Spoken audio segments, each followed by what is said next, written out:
السلام علیکم سر جی، یہ میں کھڑا ہوں جی ادھر 26 نمبر پہ. یہ میری موٹر سائیکل ہے، نمبر پلیٹ لگا ہوا ہے. یہ میں یہاں پہ انتظار کر رہا تھا اور یہ بھائی ہے اور یہ بھائی ہے، یہ دونوں پولیس والے ہیں. ان بھائیوں نے اس میں جا کے ویڈیو نہیں بنا سکتے. انہوں نے مجھے روکا ہوا ہے. قسم خدا کی میں نے کوئی جرم نہیں کیا ہوا. اس نے مجھے ماں بہن کی گالیاں دی ہیں، ماں بہن کی گالیاں دی ہیں اس پولیس والے نے اور اس ٹریفک والے نے. نہ میں نے کوئی جرم کیا ہوا ہے، نہ میں نے کوئی چیز روکی ہوئی ہے.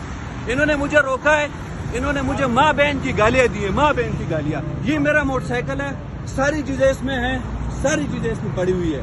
میں نے نہ کوئی جرم کیا. یہ ملک ہے.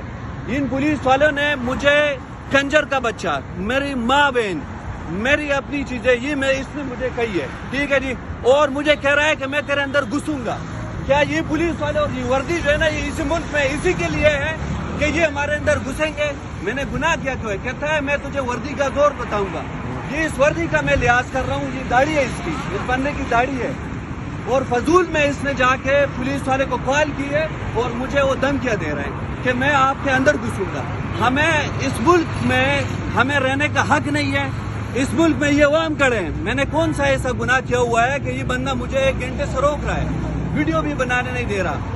تو اس لیے میرے آئی جی اسلام آباد سے، ٹریفک پولیس سے اور ڈی آئی جی اسلام آباد سے میری یہ ریکویسٹ ہے کہ اس طرح کے مہذب غیر مہذب لوگوں کو پولیس فورس میں نہ کھڑا کرے.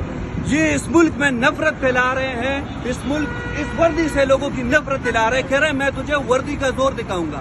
وردی کیا ہمارے حفاظت کے لیے ہے یا یہ وردی زور دکھانے کے لیے ہے؟